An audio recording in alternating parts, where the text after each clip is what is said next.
Ano, lilipad ka na? Hindi na kinaya. Birthday, I think that is good encouragement when you see people growing and changing into a better person or a better yung mga changes na nakikita natin. And that is exactly the message that we will hear this afternoon about the book of Philippians. So before we go to the Word of God, we will pray. Shall we pray? Father God in heaven, we thank you for giving us the opportunity to once again meditate and ponder upon your Word. We submit ourselves before your holy presence, before your Word, and we are asking thee to please be gracious to each and every one of us, even your servant, that we may know, understand who you really are and your intentions for our lives. And by this, may we abide by the truth that we will learn today. Speak to us in a special way. May we find wonderful things that was prepared for us from your word. Open our eyes that we may see to the power and the illumination of the Holy Spirit. And may you process that, and may we have the grace to translate that into our personal lives. Glory be to your name, Father. We could ask all these things in Jesus' name. Amen. Okay, comprehensive view of Christian life. Pag sinabi po natin comprehensive, yung kabuuan, lagi po nating tandaan, mahalagang tumingin tayo sa kabuuan para hindi po tayo na-discourage, hindi tayo nangihina, hindi tayo nawawala ng pag-asa. Kasi kung yung actual na experience lang yung ating tinitingnan, madali po tayong mawalan ng lakas ng loob. Kasi yun ang nakikita mo. For example, may problema ka, hindi mo nakikita yung overall na plano ng Panginoon sa problema mo, madali kang mawalan ng pag-asa. Ayaw mo na magpatuloy. Pero kung nakikita po natin na ang lahat ng ating ginagawa ay bahagi lang ng kabuuan na plano ng Panginoon, pareho sa sinasabing, be patient with me, God is not finished with me yet. Hindi po ba? So you know that God has a good plan, a wonderful plan, the fact that you are one of His children. Now we're talking about the book of Philippians. So we open from the book of Philippians, and I'll just read to you the first 3 verses, the introduction. Since I will introduce to you the book, dalawang verse nga lang eh. Sabi niya, Paul and Timothy, servants of Jesus Christ, to all the saints in Christ Jesus who are in Philippi, with the bishops and deacons. Grace to you and peace from God our Father and the Lord Jesus Christ. Kung titingnan lang natin ang isang letter, alam po ninyo na wala na yung yung value and significance ng letter ngayon dahil sa technology natin. Kita niyo naman, ngayon meron na tayong live na Facebook. Hindi ko alam na habang nagsasalita pala ako, nagla-live tayo. So sa lahat ng nanonood ng live, hi lang po sa inyo lahat. May ganun-ganun na, di ba? Tapos kung gusto natin mag-communicate, magamit tayo ng cellphone o kaya ng computer noon, nag-Skype. O ngayon, madaling nalaman na yung nakita ba sa picture, pinicturean sa Facebook, pinost agad? Hindi. Messenger lang. O biro mo, ang bilis. Noon, naghihirap ka, naghahanap ng PLDT na booth, magbabayad ka pa, pero bago magbayad, sabi ng operator, sang numero, may operator pa. Those times are gone. Pero mas, pag bumalik pa tayo sa talagang noon pa, nakikita ko yung mga old letters ng asawa ko sa akin, tsaka yung mga pinagsusulat ko rin sa kanya, tsaka yung mga friends ko. Sabi ko, ang ganda palang basahin, ulit. Ang gaganda ng sinasabi nila.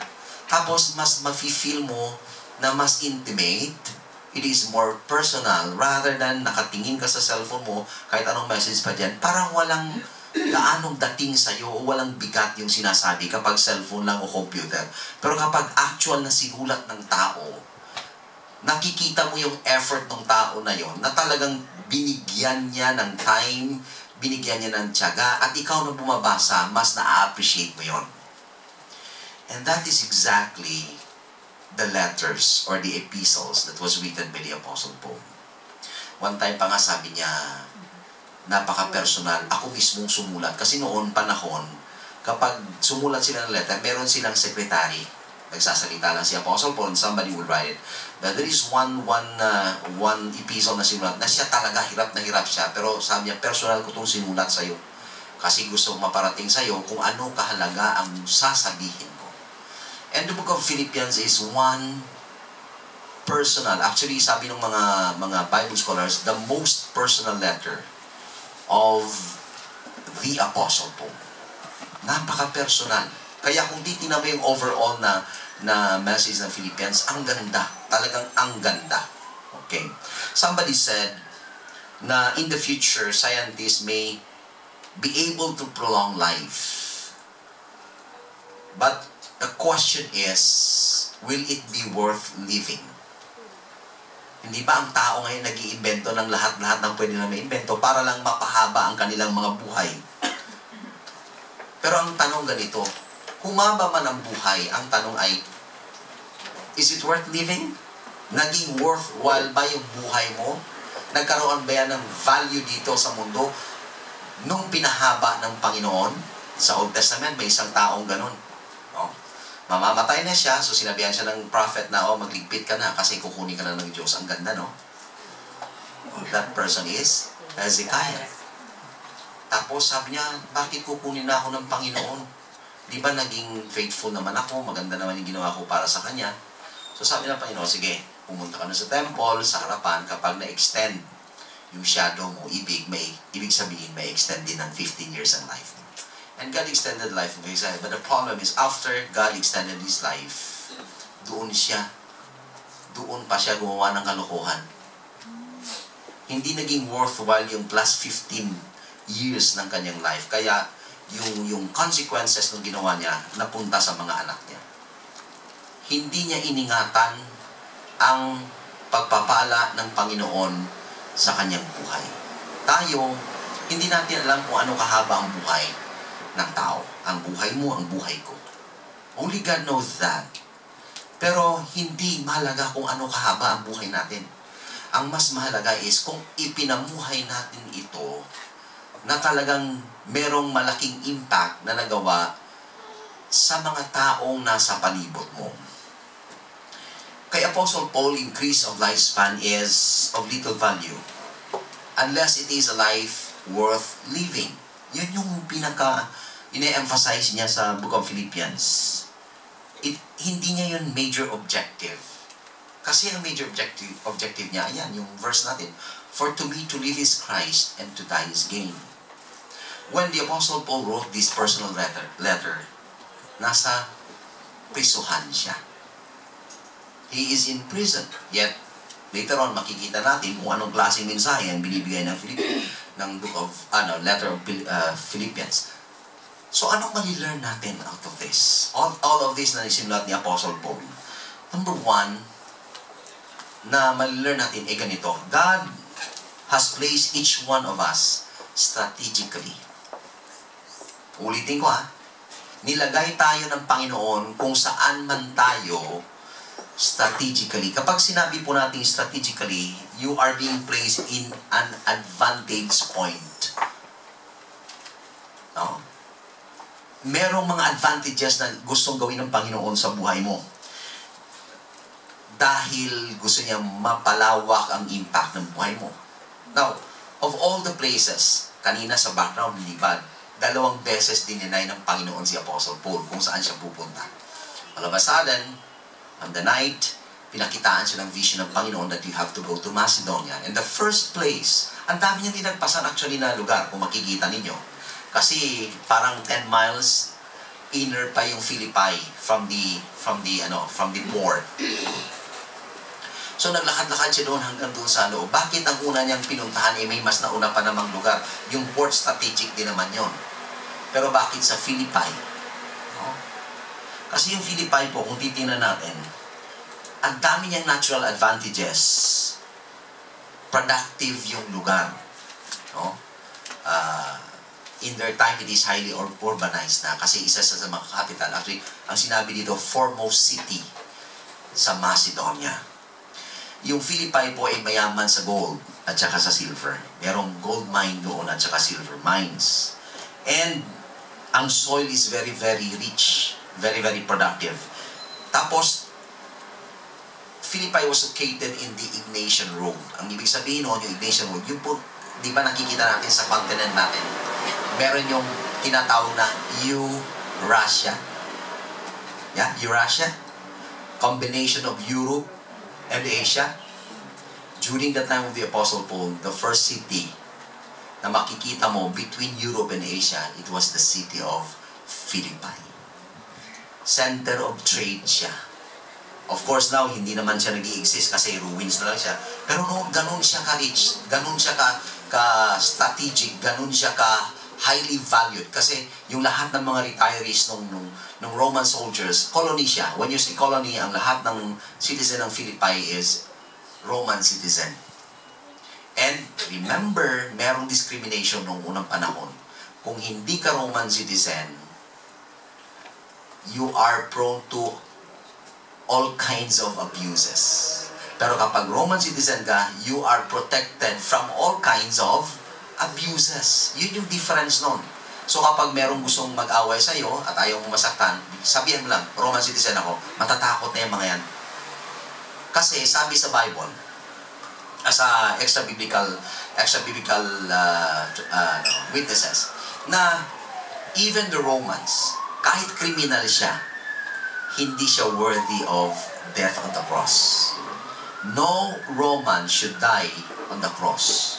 Because the cross is only reserved for slaves and criminals. That's why si Jesus Christ, ang paningin sa kanya ng mga Romans, he is a slave. A criminal. Because he died on the cross. It doesn't matter. Kasi gano'n naman talaga ang gusto i-portray ng Panginoon. Hindi nga criminal, kundi servant siya. In-offer niya ang kanyang buhay para sa ating lahat. So, if you look at how Philippi was strategically placed by God and the church was there, it's safe to say that it implies also na yung mga Christians, wherever we go, we were strategically placed by God sa kung saan man tayo nilagay ng Panginoon. Huwag mong iisipin na household helper ka lang. Isipin mo na yung presence mo sa bahay ng amo mo ay will ng Panginoon so that you will understand that your life is now being alike to this unbelieving family. That their only chance of knowing the Lord Jesus Christ, though Chinese sila o ano pa yung salita nila, yung action mo, yung magiging proof that there is something different in you, that they would long for that difference, and they will have a chance to hunger for the Lord Jesus Christ. This is how God placed us in the world. Hindi ba sinabi niya sa Matthew 5:16, let your light so shine before men. We are the light of the world. And at the same time, sabi niya, we are the salt of the earth. And one characteristic of the salt, we all know that it creates, thirst. The more you eat salt, the more you will be thirsty. So our presence creates thirst to those people who doesn't know the Lord Jesus Christ. So dapat maintindihan po natin na yung lugar na kung saan man tayo, na ngayon nasa Hong Kong tayo, it is never an accident na nilagay kayo ng Panginoon dito. Though ang first intention niyo ay talagang mag-work, mag-support sa family niyo, ang foremost intention ng Panginoon sa inyo is not just to work here. You were saved to be a light and a salt doon sa lahat ng mga bahay na pinuntahan ninyo. I don't know ano na kayo katagal rito. Ilan na yung naging employer ninyo? Ang tanong ko ay ganito, sa lahat ba ng bahay na pinagtrabahuhan mo, masasabi mo bang naging light ka? Masasabi mo bang naging salt ka? Yun yung pinaka-importante doon. Yung bang kapag umalis ka, umiiyak, hindi tumatawa. Bakit sila umiiyak? Kasi nangihinayang silang paalisin ka. Kasi naging maganda yung buhay mo in a sense na naging testimony ka ng Panginoon. sa lugar na kung saan ay dinala ka niya. Pero kapag tumatawa sila, something is wrong with your life. Di ba? Maalala ko ang aking mga kapatid, witness po ako nito.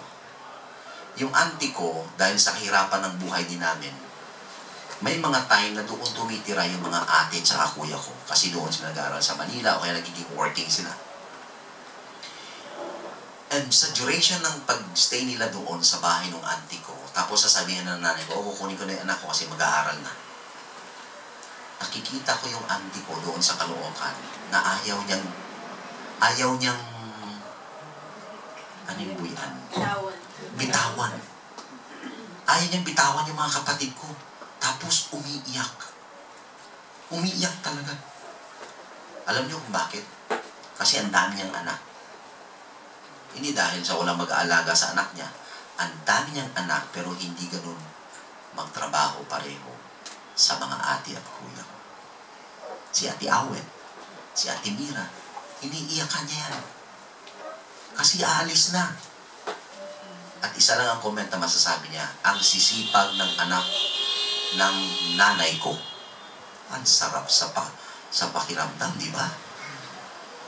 Di ba magandang pakinggan? Di ba sarap ma-feel na ikaw ay naging blessing? Doon sa bahay yan, mga bata pa yung kuya at saka ate ko, no? I don't have that privilege. Iba yung experience na dinanan ko, nagwawalis ako sa kapitbahay at saka binibigyan ako ng pera. Oh, pang-allowance, bakit? Mahirap kami. So yung uncle kasi daw na Uncle Banwa, sabi niya, oh, magwalis ka sa Sabaduan, bibigyan kita ng allowance. Yun yung allowance ko. Meron naman siyang kapitbahay na katabi ko na bata, bakit hindi niya yung inire-request, bakit kami? Kasi anong sabi niya, yung kuya ko yung una, si Kuya Pogi, no? Si Emmanuel. Mabait yung kuya ko, masinop, malinis, magtrabaho. Dahil sa reputation ng kuya ko, iniisip din ni Uncle Badwa na ganoon din ako magtrabaho. Of course, para hindi mapahiya yung kuya ko, talagang ginagalingan ko. Kahit takot ako sa aso, kahit yung kulungan ng aso, nililinis ko na rin. Siguro takang-taka, ang linis ng kulungan ng aso Kasi nga, may reputation na iniwan yung kuya ko. Nag-aaral na sa college, hindi na makapagwawali sa bakuran nila. Ako yung naiwan kasi ako yung high school. So ako yung kinuha niya. Siguro na ewan ko kung ginawa niya yun sa kuya ko. Nung natuwa siya sa akin, sabi niya, dito ka na kumain. Uy, okay ito Kumain ako. Sarap ng pagkain. Siyempre, mahirap lang kami noon. So, na-impress siguro. Kaming dalawa lang sa lamesa. Na-impress siya siguro sa paglilinis ko. So, kapag umalis ako, nalulungkot. Ibinalikan ko nga siya one time. Sabi niya na mimiss kita. Uy, na-miss niyo ako. Oo. Kasi magaling kang magtrabaho, malinis ka rin, pareho ng kuya mo. You see that? Ang sarap sa pakiramdam na may mga taong nabibless sa ginagawa mo. And this is exactly the life of the Philippians. Na-bless si Apostle Paul. Dahil na-bless siya, sinulat niya itong letter na to. Hindi niya mapigilan yung tuwa niya sa mga Philippian believers na hindi niya masabi through a letter na naging blessing kayo sa akin. So, do you find yourself a blessing doon sa bahay na pinagtatrabahuhan niyo ngayon? Blessing ba kayo sa mga unbelieving friends ninyo? Blessing ba kayo sa mga taong nakikita ninyo everyday? Nagiging pagpapala ba kayo? Tanungin niyo yung sarili niyo. Am I a blessing to my employer? Or to the people I work with? And if you're a blessing, then, you know, you're doing the will of God in your life. Pangalawa, if you look at the comprehensive view of our life, not only that God has placed each one of us strategically, God has predetermined also the people that we will meet along the way. Ito yung maganda dito. Lahat ng naging friends ninyo, lahat ng naging acquaintances ninyo, naging mabuti man sila o masama, ibinigay sila ng Panginoon sa iyo. Tandaan niyo po yan. Naalala ko sa Pastors and Workers Institute namin last year, si Pastor Paderna nag-lecture about nakalimutan ko na.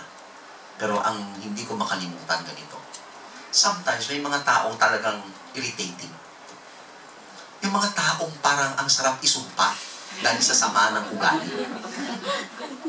Pero at the end of his lecture, sabi niya, pinadala sila ng Panginoon sa'yo para maging Christ-like kayo. Diba? Para maging Christ-like kayo. Ngayon, nakikinig itong isang pastor namin kasi sa pastoral staff, nagtutuksuhan yan.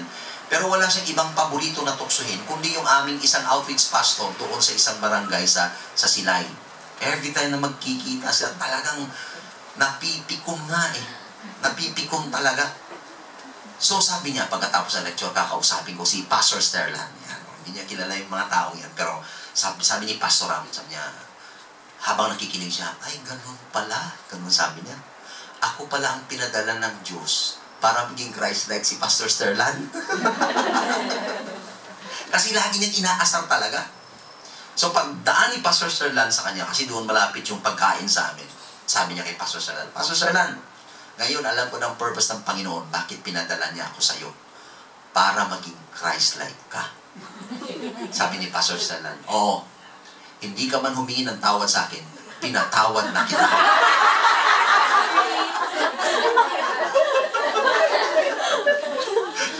Akala niya siya makakaisa kay Pastor Stella, nasasabihin niya yon, bigla siyang binuweltahan, hindi ka pa humingi ng tawad sa akin, pinatawad na kita.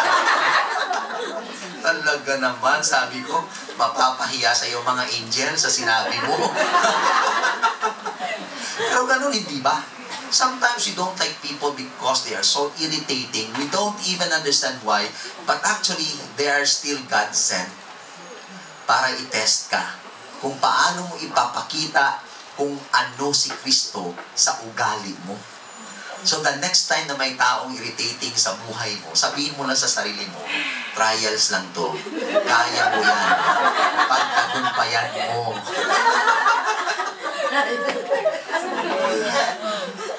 If you look at the Apostle Paul, who would expect? Who would expect? Si Lydia, babae yung tutulong sa kanya. Alam niyo, hindi sanay ang mga Jewish people na babae yung mga tumutulong sa kanila. Kasi talagang ini-emphasize na yung masculine power, masculine role. All of a sudden, God sent him to a place na hindi siya familiar. And the first people na may meet niya, mga babae. Mga babae, wala siyang magawa. So, winitnisa niya, tumanggap. Ito pang nakakahiya. Sabi ni Lydia, di ba? Sabi mo kanina, Apostle Paul, sa akin ka na tumira. Ang ganda, di ba? In-offer niya yung bahay niya kasi alam ko na mga missionaries kayo, wala kayong mga supporters. Ako yung magsusupport habang nandito kayo sa Philippines. And only to find another addition sa kanila, the second member of the church is a girl who was slave and demon-possessed. Si Lydia, rich. Yung slave girl, medyo poor yun. Middle class yung Philippian jailer. Diba? So, nasave itong mga taong ito, and they are not accidents. They are God-ordained people para ikaw ay tulungan, hindi lang sa iyong pangangailangang physical, kundi tulungan ka na maging better person. So, every time na may favorable na tao kang mamit, thank the Lord for that.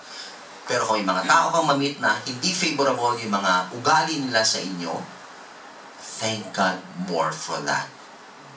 Kasi mas nagiging Christ-like ka sa ganung klase na tao. Mas grabe ang trials dun kumpara sa mga favorable.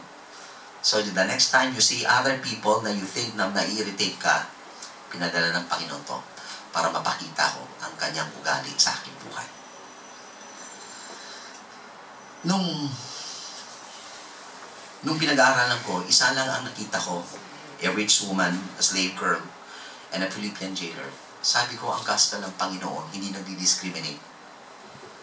Kasi pag nag-discriminate ang gospel ng Panginoon, maraming hindi save. Let's say, lahat ng masisave magaganda lang. So lahat ng pangit, hindi masisave. Unfair yun. Di ba? O pag sinabi ng Panginoon, lahat ng mayayaman lang ang masisave, lahat ng mahihirap hindi, ay maraming pupunta ng impyerno. Konti lang yung mayaman. So nakita ninyo kung paano ka-fair ang Panginoon. Hindi tumitingin ng color. Hindi tumitingin ng status ng buhay. Hindi tumitingin kung anong klaseng buhay meron ka noon. Ang importante at mahalaga ay sa oras na naintindihan mo ang daan ng kaligtasan, ikaw ay nanalig kay Jesus Christ bilang sarili mong tagapagligtas at Panginoon ng iyong buhay. At ang buhay na pangit noon, o ang buhay na sabi mo, akala mo maganda, mas nakikita mo pa ngayon na mas gumaganda kasi ang buhay na ipamumuhay mo ay ang buhay ni Kristo Jesus.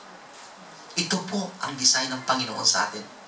Mga taong namimit natin, tayo mismo sa sarili natin, gusto ng Panginoon na maintindihan natin na tayo ay gagawin niyang kawangis ni Kristo Jesus. Sana po ganun yung magiging pag-iisip natin. The next time na meron tayong makitang tao na ayaw natin. Pangatlo. Una, God has placed each one of us strategically. Secondly, God has predetermined the people that we will meet. And last here, God promotes you for His glory. God promotes you for His glory. Sabi niya po dito, alam po ninyo, binasa ko to. Talagang may isang nag-observe. Sabi niya, ito lang yung letter ni Apostle Paul na hindi niya sinabi, aside from Philemon of course, hindi niya sinabi na siya ay apostle. Look at verse 1. Sabi niya, Paul and Timothy, servants of Jesus Christ. Can you see that? Sinulatan niya yung talagang matigas yung Corinthian letter. Yung nilagay doon ni Apostle Paul is this. Paul, the called apostle of Jesus Christ. Tama nilagay yung word na called. Kasi po, yung Corinthian church, antitigas ng ulo. Mataas ang pride. Akala mo kung sino. Kini-question nila ang apostleship ni Apostle Paul. Kaya yun ang talagang introduction niya. Paul, the called apostle of the Lord Jesus Christ. So, sa ibang letter niya, okay na. Paul, the apostle of Jesus Christ. Paul, the apostle of Jesus Christ. Pero pagdating sa Philippi, Paul and Timothy, the servants of the Lord Jesus Christ. Pero, mas remarkable kung ano ang pag-address niya sa Philippi. Look at your Bible. Ano sabi niya? You are what? The saints. Imagine that. Kinabig ni Apostle Paul na siya ay servant. Tapos yung sinusulatan niya, saints. Hindi ba baliktad? Dapat sabi niya, Saint Paul, servant Philippians. Right? Ganun yung pride ng tao ngayon eh. Kapag ikaw ay malapit sa Panginoon, title mo agad, saint. Gusto nga nila maging saint si Cory, di ba? Ay, hindi ko kakayanin yun. Di ba? Santa Corazon? Ay, naku. Kalukuhan yun, di ba? Minumove nila na maging saint si Cory. Eh, hindi naman ganun yung standard ng sainthood ng Bible. The standard of sainthood ng Bible is, if you have the Lord Jesus Christ as your Lord and personal Savior, you are considered saint and citizen of heaven. Ganun yun. At saka yung sainthood na sinasabi dito ng Apostle Paul, ganito po yun, life. The life of a saint, not a title of a saint. Tayo ang hihilig natin sa title. Meron ako minsan kakilala, ang kanyang course, ang kanyang profession is engineer. Medyo may edad na siya. So, kumakain kami sa Bacolod. Nakita ko siya. Uy, sir, nandito ka pala. So, pinakilala siya. Si sir, so and so, ganyan. Eh, kinumusta niya lahat nung pinakilala ko sa kanya. Sabi niya, engineer daw siya. Hindi sir. Conscious ang Pilipino sa mga titles. Naalala ko, meron mga lugar ako napuntahan. Meron din sa Silay. Nakalagay doon lahat ng kurso ng tao sa dingding. Kita niyo yun? Meron din sa lugar yung ganon. Alam, conscious, no? Lawyer, doctor, engineer. Yan. Naalala ko si Pastor Akot. Puro nung nag-speak siya, ang dami niyang kasamang mga speakers din na mga doktor. Kaya nung binigyan ng certificate, siya yung nagbabasa. Nag-award ng gano'n, nag-award. DD, puro DD, Doctor of Divinity, lahat yung kasama niya. Tapos pagdating sa kanya, binasa niya yung sarili niya, DD. Nagulat lahat. Sabi niya, Dili, Doktor. DD rin siya. Hindi nga lang doktor. Kaya nakakatuwa to si Pastor Akot ko minsan, lahat puro DD. Pero actually, hindi naman yun awkward. Doctor of Divinity. Honorary degree lang yun. Tinitingnan ko nga yung mga kurso ng mga, hindi ko na sasabihin. Pagmamaliit yun. Pero yun, kung minsan napaka-conscious natin sa title. Bakit ginagawa natin yun? Si Jesus Christ nung dumating dito, anong title niya? Mali kayo. The Anointed. Do you know that the title of Jesus is Christ? Hindi niya pangalan? Ang pangalan niya ay Jesus. Ang title niya is Christ, the Messiah, the Savior. See that? Oh. Hindi niya yung pangalan. Baka magkamali kayo, Jesus Christ. Anong pangalan niya? Jesus Christ. No. Jesus, the Christ. Yun yung title na binibigay ng mga tao sa kanya. The Anointed One. Oh. Tayo, nagmamalaki tayo. Oh. May nagtatanong nga sa akin, Pastor, ano ka? Reverend ka na ba? Sabi ko, oo. Bakit? Ay, hindi halata. Nakaka-insulto ko minsan, no? Yun ako minsan, yung asawa ko, nire-remind niya ako na reverend na talaga ako. Sabi ko, ano ngayon? Ititulo lang naman yung reverend na yun. Di ba? Do I have to really act like I'm a reverend? Pilitan ba to? Walang pilitan. Dapat mag-grow ako naturally sa gusto ng Panginoon. Hindi dahil kay reverend yung title ko, dapat reverend na talaga yung kilos ko, yung galaw, yung pananalita ko. Oh, kung gusto yung reverend yung kausap nyo, kausapin ko yun. Wala yan, reverend. At kapag nagkikipag-usap, Pastor, magandang umaga rin po sa inyo. Reverend kaya. Di ba? Reverend yun eh. Pero kung gusto niyo yung Abraham na tinawag ng Panginoon na maging servant niyo, huwag kayo mag-expect ng ganon. Expect niyo ito. What you see is what you get. A man saved by grace. Yun yung importante doon. Niligtas tayo ng Panginoon at sa natural na pamamaraan, hindi pamamaraan ng tao, tayo babaguhin ng Panginoon. Hindi ko mo reverend, akala mo kung sino ka na mag-aasta. Para bang merong club of reverends. Hindi kayo reverend, pastor lang kayo, kami reverend. Ganon yon? Hindi. Kaya kung minsan merong conflict dun sa mga hindi na ordained na reverend, kaya nga takang-taka sila sa akin, ay reverend ka na pala, ano ngayon? Kaya akala mo kung maglakad kaya ako, banal? Kalukuhan yun.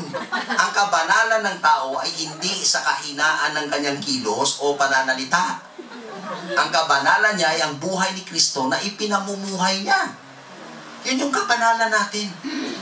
And you will really be surprised with a lot of people that you'll consider holy. Hindi sila yung mga taong akala mo mga anghel magsalita. Malalakas pa nga tumawa sa akin But they are godly people. They are godly people. In other words, they're just people who are controlled by the Holy Spirit.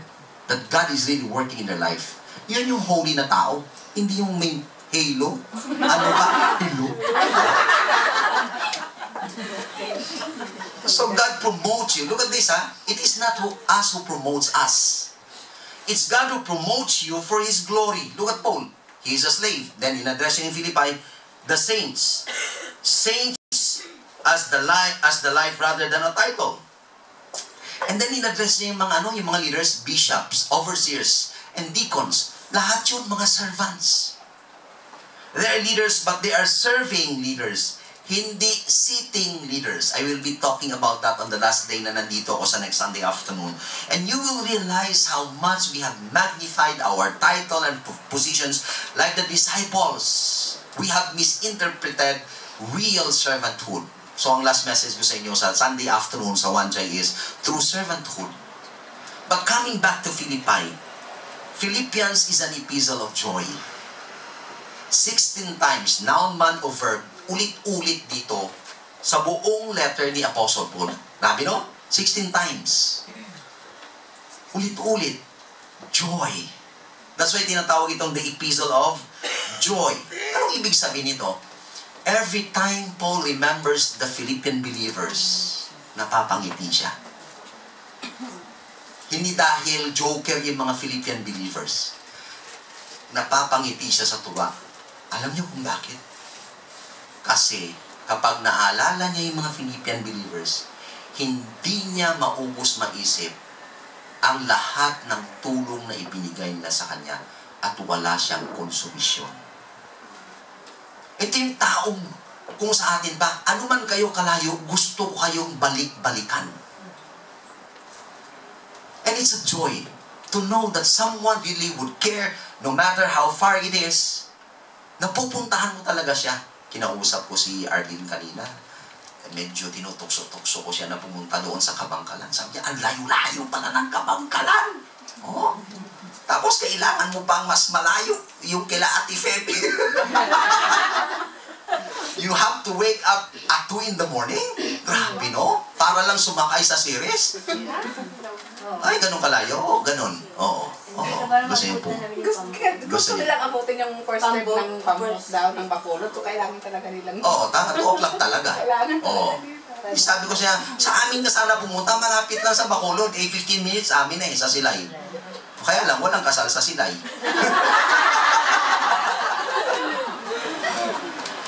Pero it's a joy to know na you have a friend, tapos sabihin, dadaan ako riyan. And I have friends like that. Kapag pumupunta sila ng Silay, walang hiya-hiya. Hindi bang walang hiya?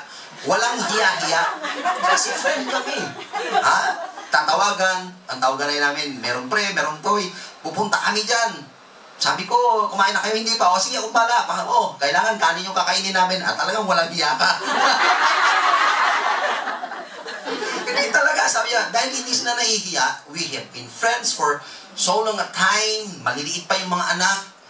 Talagang nung single pa ako, kasi talagang siya naman nagsabi nung nagdibo yung anak niya, talaga ako pinaspik niya, kasi sabi niya, ito yung, tandaan mo to, sabi niya, ito yung taong, nung kahirapan natin, siya yung tumutulong sa atin. Yun talaga sinabi niya sa anak niya. Kaya siyang pinaspik ko sa'yo. Kasi nung walang gatas yung mga anak, ako yung pinupuntahan. Any time of the day. Meron ng time nga, wala na siyang gatas, wala ng bigas. Nag-prayer meeting kasama sa amin. Sabi niya, partner tayong dalawa. Mag-prayer time tayo. Sabi ko, walang problema. Bago po, anong mga request mo? Sabi niya, pag-prayhan mo yung anak natin. Anak ko, wala ng gatas, wala na rin bigas. Hindi pa dyan nagtatapos ang kwento. Eh di nag-pray kami. Nag-pray siya. Panginoon, salamat po. At hinimok mo ang puso ni Pastor Abel para pagdili ng bigas sa ng gatas. Sabi ko, pare, answered prayer ka na. Kapalin mo. Ikaw, inanalangin na, sinabi niyo yung pangalan mo na ako magbibigay. Hindi ka pa magbibigay. Sabi mo, answered prayer ka na. I think we're just too close for comfort.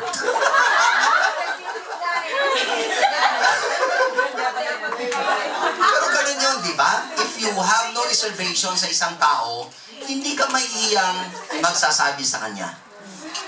Meaning talagang komportable talaga siya sa akin. Kaya kapag pupunta yan ng sila, may natin sa airport, okay na siya ngayon, pero sabi niya, diyan ako kakain sa'yo, walang problema. Hindi ako nakakalimutan, no? Tapos kapag ako naman pupunta sa kanila, sabi ko pupunta ako sa yan, o sige, punta ka dito. See that? This is how friendship develops. Knowing that their presence and my presence is a delight kapag nakikita kami. Talagang we love each other. Even though mga lalaki, akala niyo mga lalaki hindi dapat mag-I love you, lalaki sa lalaki. Yung totoong lalaki, ha? Dapat din kami mag-I love you sa isa't isa. I even remember one time na nag-THB, nagbalik kami sa dorm, naging close kami ng mga classmates. We're 9 in the class, I think, or 10 like that. Tapos na-develop yung friendship namin. Meron akong isang naging friend. Pastor ni Lablab sa Suklaran, si Pastor Karel Calvo. Talagang kami yung partner. Hindi ko alam kung may hidden agenda siya, bakit ako naging partner niya. Kasi, sa class, I am the first. Siya ang last. Gagawa ng thesis. Diba? So, pumartner siya sa akin. Sabi ko sa kanya, akong bahala sa'yo. Tutulungan kita. Sabi ko sa kanya, classmate naman kami since CLC. So, we got close with each other. Yung bulsa ko, bulsa niya. Yung kahirapan ko, kahirapan niya, kahirapan niya, kahirapan ko. Talagang naging close kami. Nung nanligaw siya, sabi niya, may liligaw na ako sa Mindanao, samahan mo ako. Kahit wala akong pamasahe, nanloko na lang ako ng tao para lang magkapamasahe. Dahil sasamahan ko siya, nakarating kami ng Bukidnon, ng Valencia, na kung saan-saan sa Mindanao. Kung saan kami abutan ng gabi, doon kami natutulog. Sabi niya, maghanap tayong baptist na simbahan, wala tayong pagkain. Oh, nagpapakilala kami, taga doon kami, baptist kami. Hindi, ano ka, baptist din, oh. Wala kaming tutulugan. Oh, dito na rin matulog. Oh, ganun yun. Noon yun. Ngayon, dami ng manluloko. Ha? So, this is how close we are. At the end of the year, graduate na kami sa THB. Ako pupunta ng Camiguin, mag-volunteer doon para makita ko kung anong mission work. Talaga in-expose ko yung sarili ko sa mga mission work. Kasi gusto kong madala yun sa kung saan man ako dalhin ng Panginoon. Tinid ko yun ng training. Though tinawag na ako ng Dumaguete, sabi ko, hold kayo dyan. Gusto kong mag-volunteer sa Camiguin Island. So, nag-volunteer ako doon. Nung magdi-depart na kami, sasakay ako ng barko, talagang, pre, nakaka na pre. Aalis ka na? Oo. Wala tayong magagawa, pare ko. Talagang ganyan eh. Maghihiwalay na talaga tayo. Eh, siya maiiwan sa Suklaran. Ako pupunta ng Cagayan, Mindanao. Hindi pa umalis ang barko, talagang yakapan na, yakapan na. Ingat ka, huwag kang makakalimot o, huwag kang makalimot. Ganyan. Maya-maya, yakap, nagali ka na. Tapos na, para naman tayo mga bakla nito. Nakakatawa nun. Lahat pa ng tao sa barko, nakatingin na lahat sa amin.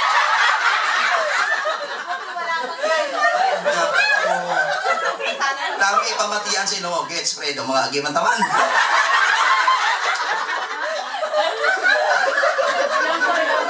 Ay, nako. Nagulat din kami. Dahil naging close, nakalimutan na namin yung mahiya kami sa isa't isa at sa mga taong nakatingin. You see? This is how you act when you are filled with joy when you see this person. Without reservation, you expose yourself to the people. Ganito yung feeling ni Apostle Paul every time na maalaala niya ang mga Philippian believers. Imagine that. Ganito rin ba ang magiging feeling ng mga taong nakilala mo, naging close mo sa'yo? Na kapag naalala ka, talagang pasalamat itong taong itong tumulong sa akin, talagang tuwang-tuwa ako dahil nakilala ko ito. O para paalala sa inyo, nagmumura. Gusto niyo yun?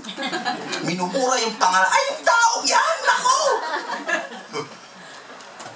So we have to really be careful how we live our lives together with other people. The next thing is, it is also a letter of encouragement, not just a letter of joy. It was actually a thank you letter. Talagang thank you letter. Kasi kung babasahin nyo, wala talagang mga major doctrines dito at wala rin pong mga major na problem. Unlike sa Corinthians o ibang mga talagang galit na galit si Apostle Paul. Dito sa Philippian letter, wala siyang mga ni-rebuke. May dalawa lang makukulit na babae. Abutan natin yan. Pero, basically sa church, napakagandang church. Napakaganda. Para sa kanya, you have been an encouragement. There is no shadow of disappointment or no displeasure. They are an example of positive encouragement. Ang ganda, hindi ba? Ang gandang isipin na every time na umuwi ako, talagang sinasabi ko sa asawa ko, ay namimiss ko yung kung gusto ko silang tulungan talaga. No? Kung calling ko lang talaga dito, magvo-volunteer ako eh. Oh. Kaya lang, talagang sinisearch ko. Ano ba talaga? Am I really called na tumulong dito? Talagang doon lang talaga ako sa sila tinawag ng Panginoon. Pero every time I go home, there is, ngayon na to, magko-confess na ako sa inyo, nalulungkot ako. Nalulungkot ako na yung tulong ko sa inyo ay 2 weeks lang. Oo. Gustong-gusto kong tulungan yung ate ko rito, kung paano i-manage yung church, paano i-organize, at kung ano pang pwedeng magawa para sa inyo na ministry. Gusto kong i-share yung wisdom na ibinigay ng Panginoon sa akin, sa inyo.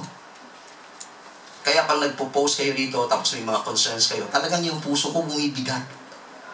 Doon, tumubo na yung burden ko rito sa Jaira. No? Not necessarily Hong Kong, sa inyo. Kasi nakita ko every time na nandito ako, I know your struggles, I know your problems, I know what you're going through with life. And sabi ko, Lord, if only. Pero nire-remind ko yung sarili ko, I'm not God. God knows what He's doing. So, kinukumit ko na lang kayo sa Panginoon. That's why, sabi ko nga, you are an encouragement to me. There is no shadow of displeasure or disappointment. That's why every time I see you, masaya ako. Totoo yun. Kayo, masaya naman kayo. Hindi, totoo po yun. On a serious note, I'm really delighted.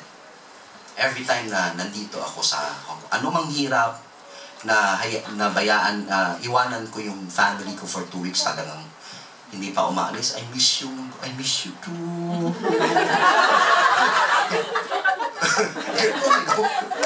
Pero walang magawa, you want to minister to people, you want these people to, I want you to really feel the joy after all those years, whole year of toils and labors sa kung ano-anong pinagdadaanan ninyo. Alam ko nangyayari sa inyo kasi nagpo-post kayo eh. Diba? Pray for my sister, pray for me. Those are the things that you went through. Kaya hindi ba ko yung, dapat iba yung thing natin ngayon? Iba yung thing natin ngayon. Mas matindi sana yung thing natin ngayon. Kaya lang, the Lord spoke to me that the right thing for this year is this one. Living a life that counts. No matter what your struggles are, always think that this will count for all eternity. It will have an eternal value. Hindi lang yung value dito sa lupa. It will have an eternal value. And this is what I want you to understand. When you work for the Lord, don't work just for this earth or for your employer, kung kay Ate Lord na lang. Always work for the Lord with eternal value in view. This is always for the Lord. That's why sabi ko, Philippians is the best book that must be preached to you. So brethren in the Lord, this is the message that we have. This is just the introduction. And I pray na mag-stick sa isip natin.